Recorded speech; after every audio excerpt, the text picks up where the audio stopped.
His wife divorced him to marry a rich man after he became paralyzed, saving her. What he did next crushed her. Sign the divorce papers, Tyler. I'm done. I will not spend the rest of my life pushing a man who can't walk again. You're nothing but dead weight now. I need a real man who can stand by me.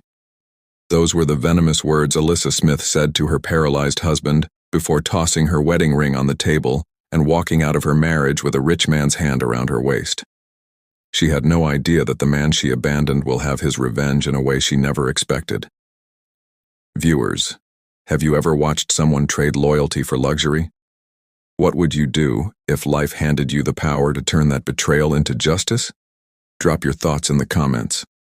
Rain pounded against the windshield like nails on glass. Tyler Smith squinted through the blur of water and headlights as they drove down Route 45 outside Dallas. Alyssa sat beside him, scrolling through her phone, her face lit by the cold blue glow of the screen. "Feels like the world's drowning tonight," she said, half smiling. He chuckled. "Just the road saying we should get home early." A semi roared past, spraying water across their windshield. Tyler flicked the wipers to high. They'd just left her sister's birthday dinner. 2 hours of laughter, small talk, and a few too many drinks that Alyssa insisted he shouldn't have.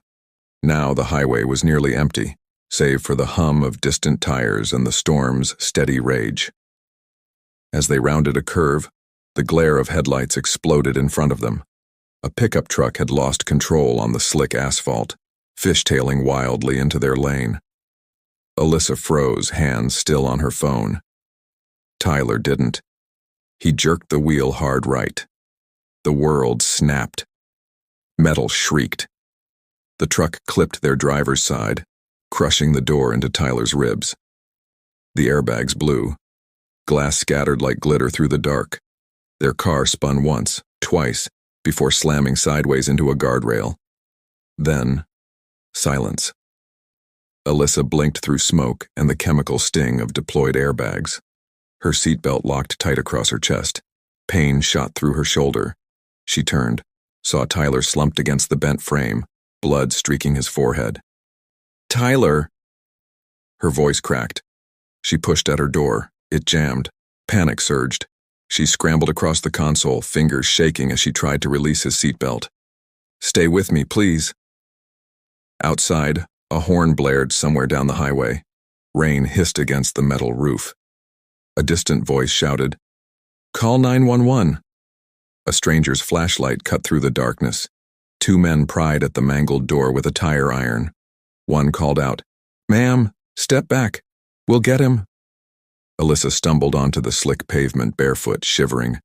Her knees gave out as they lifted Tyler from the wreck, his body limp, head lolling to the side. Paramedics arrived minutes later, voices clipped and urgent. "Spinal risk. Brace him. Count 3. Lift." The sirens swallowed the night as they sped toward Dallas General. The hospital smelled of antiseptic and cold metal. Fluorescent lights hummed above as nurses rushed down the corridor.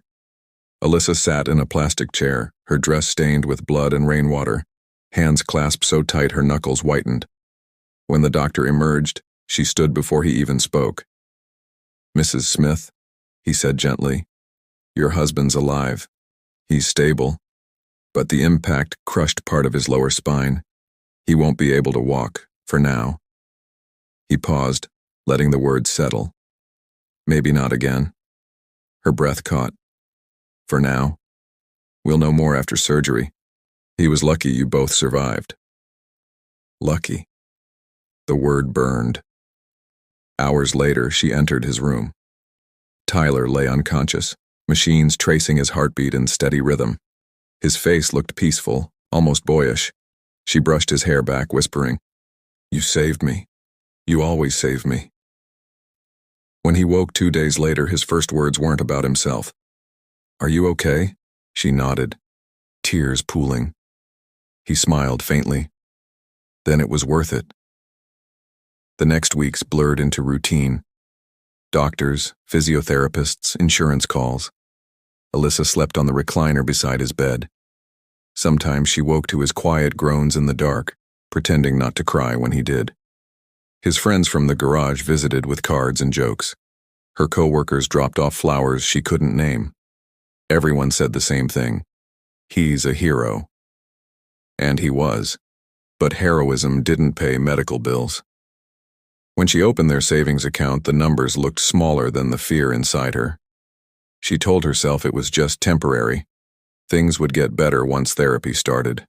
Still, at night she'd stare at his wheelchair parked in the corner, its chrome glinting under the dim light. She hated that chair for what it meant, an ending she hadn't signed up for. But she forced a smile every morning. "Coffee?" she'd ask, pretending everything was normal. Tyler was relentless in hope. He cracked jokes with nurses, promised her he'd walk again, believed it with a conviction that almost hurt to watch. He kept telling her, "Every engine can be rebuilt, even me." Sometimes she believed him. Other times she just nodded and stared at the rain outside his window, wondering if love could really survive this kind of silence. When she left the hospital one evening, the parking lot shimmered with puddles. She stood for a long time looking at the sky. The storm had passed, but thunder still echoed faintly in the distance, like a reminder that calm doesn't always mean peace. Inside, Tyler watched her from his window, a small smile tugging at the corner of his mouth. He whispered to himself, "I'll stand again. For her." He didn't know yet how far that promise would carry him, or how deeply it would break him. Days bled into weeks. The steady rhythm of hospital life became their new normal. The beep of monitors, the hiss of oxygen, the shuffle of nurses' shoes at dawn. The world outside moved fast, but inside those white walls, time crawled. Tyler pushed through rehab with stubborn fire. Each morning, the physical therapist strapped braces around his legs and counted out loud. 1, 2, 3, lift. Sweat drenched his back. Pain shot through his body, but he never stopped trying. Alyssa sat in the corner, phone in hand, pretending not to flinch when he fell. Sometimes she smiled to encourage him, but most days her face was blank, a mixture of pity and exhaustion. He could feel it, the quiet distance that had started to grow between them.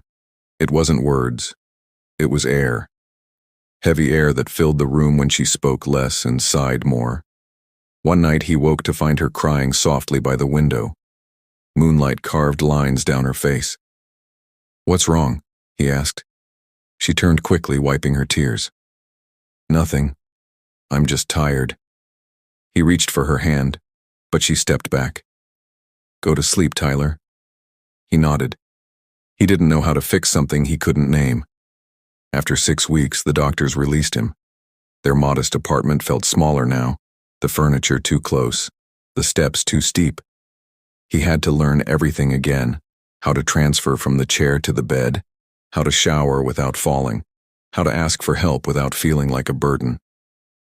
Alyssa tried at first.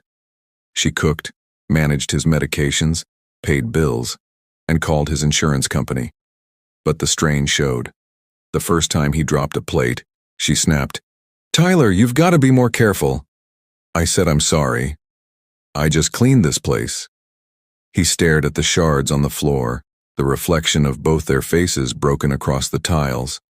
By the 3rd month, she started staying later at work. "They need me for a new development," she'd say, grabbing her purse. "Don't wait up." He nodded, pretending to believe her. He spent his evenings watching the clock, the tick filling the silence she left behind. Money ran low, medical bills kept coming. The insurance company refused another therapy claim. He tried applying for desk jobs online, but every form seemed to ask the same cruel question. "Are you physically able to perform essential duties?" He'd close the laptop, stare at his legs, and feel the weight of his own body. One afternoon, he rolled his chair to the window. Kids were playing soccer in the street below, their laughter carried by the wind. A neighbor's barbecue filled the air with the smell of grilled meat. Alyssa used to love cookouts. Corn on the cob, ribs, cold soda from the cooler. He smiled at the memory, then felt the sting behind his eyes. That evening, when she came home, her perfume filled the room before she did. New perfume, sharp, floral, expensive. Got it on sale, she said quickly when she saw him notice. He smiled faintly. Smells nice. She hesitated. Thanks. They ate dinner in silence. He cut his food slowly, careful not to spill. She scrolled through her phone between bites. I talked to Dr. Morales today, he said softly. He thinks I might be able to stand with new braces. That's great, she murmured, not looking up. Yeah. Maybe even drive again someday. That's great, she repeated, eyes fixed on her screen. He swallowed hard. You used to dream with me, Alyssa. She sighed. Tyler, please, I'm just tired. Can we not do this tonight? He nodded. Sure. Another night then. When she went to bed, he stayed in his chair, staring at the dim light under the bathroom door. Every sound, her footsteps, the faucet, the creak of the bed, echoed in his chest. At 2 a.m., he wheeled himself to the kitchen for water. Her purse lay open on the counter. He saw a small velvet box inside. He thought it was a gift. He smiled. Maybe she was trying after all. But when he opened it, his breath stopped. Inside wasn't jewelry. It was men's protection. He stared at it for a long moment, heart hammering. Then he closed the box and placed it exactly where he found it. When she woke up the next morning, he was already sitting by the window, a quiet storm behind his eyes. Morning, she said, yawning. Morning, he replied calmly. Rough night? Not really, he said. Just thinking. She smiled faintly, unaware that everything between them had just shifted. Outside, the morning light broke through the blinds in sharp lines. Half shadow, half sun. Like the truth waiting to reveal itself. It had been 4 months since the crash. 4 months of rehab, doctor visits, and bills stacked like bricks in a corner. 9 months since the day Tyler Smith turned a steering wheel and traded his legs for her life. The morning started like any other, quiet, heavy, with sunlight bleeding through half-closed blinds. Tyler was in the living room, parked in his wheelchair, sorting the week's mail. The coffee on the table had gone cold hours ago. He heard drawers opening in the bedroom, then the hollow echo of a suitcase hitting the floor. At first he thought Alyssa was just cleaning again. Then came the sound of hangers clattering and zippers dragging. He rolled down the hallway, the soft hum of his chair cutting through the silence. When he reached the doorway, she was bent over the closet, pulling clothes in handfuls. What's going on? His voice was calm. Too calm. She didn't look at him. I'm packing. For what? For good. The words sliced the air. He blinked. Alyssa, what are you talking about? She turned then, face hard, eyes hollow. I'm leaving, Tyler. He froze. Leaving where? To be with Grant, my boss. He can give me the life I want. She tossed her hair back, defiant. He makes me feel alive again. He takes me places. He doesn't need me to feed him or help him dress. He's a real man. Tyler's jaw tightened. A real man? Yes, she spat. A man who can stand on his own 2 feet. He looked around the small apartment. The couch they'd picked together, the pictures on the wall, their wedding photo on the bookshelf. We can talk. She laughed bitterly. Talk? Tyler, you've been talking about hope for 4 months. About how you'll walk again. How things will get better. Newsflash. They won't. You're paralyzed. This, she waved a hand at the chair. This is forever. His throat tightened. You can't just, I can, she snapped. And I am. She dragged the suitcase into the living room, the wheels bumping against the carpet. Do you know what it's like to feel trapped next to a man who can't even stand beside you? I feel like I'm dying in here. He flinched, gripping the armrest. I'm still me, Alyssa. No, you're not. You used to build cars, fix engines, dance with me in the kitchen. Now you just sit there staring at the TV waiting for me to bring you everything. I didn't sign up to be a nurse. I'm not spending the rest of my life pushing a man around who can't even walk. The words hit harder than the crash ever had. The room went still. Even the hum of the refrigerator stopped meaning anything.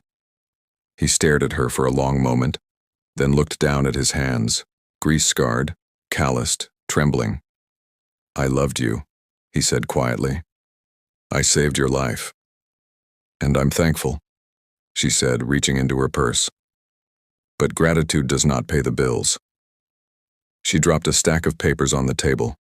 The sound cracked through the silence. He looked down. "Divorce papers. Sign them," she said. "And don't forget, you're required to appear in court next month to finalize it." He laughed once, bitterly. She folded her arms. "Don't be dramatic, Tyler. This isn't working. You deserve someone who can love you the way you need." He looked up slowly. "You mean someone who can pretend?" Her face hardened. "You're twisting everything. I can't live like this. You think I should spend my 20s wiping tables and waiting on a man who'll never walk again? I want a future, Tyler. I want more than this apartment and a wheelchair." He rolled closer, the motor whirring low. "So you're leaving the man who risked his life for you?" "Yes," she said, voice like steel. "Because that's all you ever do. Risk everything, lose everything, and expect people to thank you for it." Something inside him cracked, but not in the way she thought. It wasn't grief anymore. It was something colder, quieter, sharper. He looked at her with an expression she hadn't seen before. Steady, detached, unreadable. "If this is what you want," he said softly, "take it." She bent, zipped her suitcase, and turned toward the door. "Don't call me. Don't text me. And don't make this harder than it needs to be." He said nothing. As she reached the door, she paused, glancing back one last time. "You'll be fine, Tyler. You always were too proud to die." Then she was gone. He sat in the quiet, staring at the papers on the table. Outside, a delivery truck rumbled past. The floor vibrated slightly under his chair, the tremor humming through his legs like a cruel reminder of everything he'd lost. He reached for the divorce papers, studied her signature, and whispered, "You think this ends me?" He wheeled himself toward the window, the morning sun creeping across the floor, warm against his hands. "But you just woke me up." He didn't cry. He didn't shout. He only stared out at the street, watching the cars move, wheels turning, engines alive. And for the first time since the accident, he felt something inside him start to move again. The apartment was in ruins, clothes draped over chairs, half-empty coffee mugs on the counter, the faint smell of burnt toast clinging to the air. Tyler sat by the window in silence, watching dust dance in a shaft of light. The divorce papers lay on the table where Alyssa had left them, still unsigned. When the doorbell rang, he ignored it at first. The knock came again, firmer this time. "Tyler?" It was Dr. Claire Morgan, his physiotherapist. She stepped inside, froze at the sight, and exhaled. "What happened in here?" He didn't turn. "A storm. 2 legs down, 1 wife gone." She set her bag on the counter, surveying the mess. "You missed your appointments, 3 of them." He gave a small shrug. "Guess I didn't feel like being stretched today." Claire crossed the room, crouched beside him. "Where's Alyssa?" "Gone," he said simply. "She said she couldn't spend her life pushing a man who couldn't stand." The words hung between them. Claire's expression softened. "She actually said that?" "She said worse." He gave a hollow laugh. "Told me I'm half a man." Claire swallowed hard, her eyes glistening. She stood, rolled up her sleeves. "All right. First, you're getting out of that chair. Second, we're cleaning this place before something starts growing in the sink." "I don't need pity," he muttered. "Good," she said briskly, "because I don't give it." She opened the windows, letting sunlight pour in, gathered clothes, scrubbed the dishes, filled the air with the sound of motion, something Tyler hadn't heard in days. When she finally sat back down, she looked at him with quiet authority. "You don't get to disappear, Tyler. Not on my watch." That night she made soup and stayed until he fell asleep. When he woke the next morning, she was back, tapping her fingers on the doorframe. "Therapy starts now," she said. Within weeks, Claire's visits became routine. She adjusted his braces, challenged him, forced him to laugh again. One night after another grueling session, they sat on the balcony drinking iced tea. The city hummed below them, neon lights flickering on wet pavement. "You ever think about starting over?" she asked. "Every morning," he said. "Then I remember the ground I'm starting from." She smiled softly. "You're standing, even when you think you're not." Something shifted that night. A quiet connection formed in the pauses, the shared glances, the unspoken understanding between two people who had seen too much pain to pretend. Over the next few months, Claire moved into the spare room after finding him collapsed one evening, too proud to call for help. "You need someone around," she said, brushing off his protests. "Let me be that someone." He didn't argue again. They built a rhythm. Morning stretches, shared meals, small jokes that chipped away at the walls around his heart. She learned his moods, his silences, his smirks when she teased him about being stubborn. And slowly, without either of them admitting it, affection crept in. One humid July afternoon, a letter arrived. Thick, embossed with a gold seal. Grayson Moore, attorneys at law. Tyler opened it absent-mindedly, then stopped cold at the words, "We regret to inform you of the passing of Mr. Harold Grayson, your maternal uncle. As per his will, you are the sole beneficiary of Grayson Urban Group and all its holdings." He stared at it for a long time. "I haven't spoken to that man in 15 years. Claire took the letter, eyes wide. "Tyler, that's one of the biggest real estate corporations in Dallas." He leaned back, stunned. "The same uncle who said fixing cars was a waste of my talent. Guess irony runs in the family." The following week, they met the lawyers downtown. The building was all marble and glass, the kind of place where voices echoed power. Tyler signed the inheritance papers with steady hands. By sunset, he was the owner of Grayson Urban Group, an empire that quietly controlled half the city's skyline. As they left the boardroom, the attorney handed him a folder. "You'll want to review your subsidiaries. The most active one is Silvercrest Realty, top-performing branch, recently expanded." Claire's brow furrowed. "Wait, Silvercrest Realty? Isn't that—" Tyler's voice dropped. "That's where Alyssa worked." She turned to him slowly. "And her boss? Grant Weston." The weight of it settled like a storm before lightning. Tyler looked out across the city skyline, his reflection staring back in the glass door. Claire touched his arm gently. He smiled faintly, but it wasn't humor. It was clarity. "I'm thinking I finally know where to start over." She studied him quietly. "You mean revenge?" He looked at her, eyes steady. "No. Closure. Though if it comes with paperwork, I won't complain." Outside, thunder rolled over Dallas. Claire's hand lingered on his shoulder. He turned slightly, meeting her gaze. In that quiet moment, she saw both the man who had once been broken and the man who had decided never to be again. "Come on," he said softly. "We've got a company to visit." The morning sunlight spilled through the blinds of Tyler's new office at Grayson Urban Group, reflecting off the tower windows of downtown Dallas. His life felt both foreign and familiar. A man once crawling now sat at the head of an empire. Claire placed a cup of coffee beside him, her gentle smile grounding the moment. "First day as CEO," she teased softly. "How's the view from the top?" He smiled faintly. "Same city. Different altitude."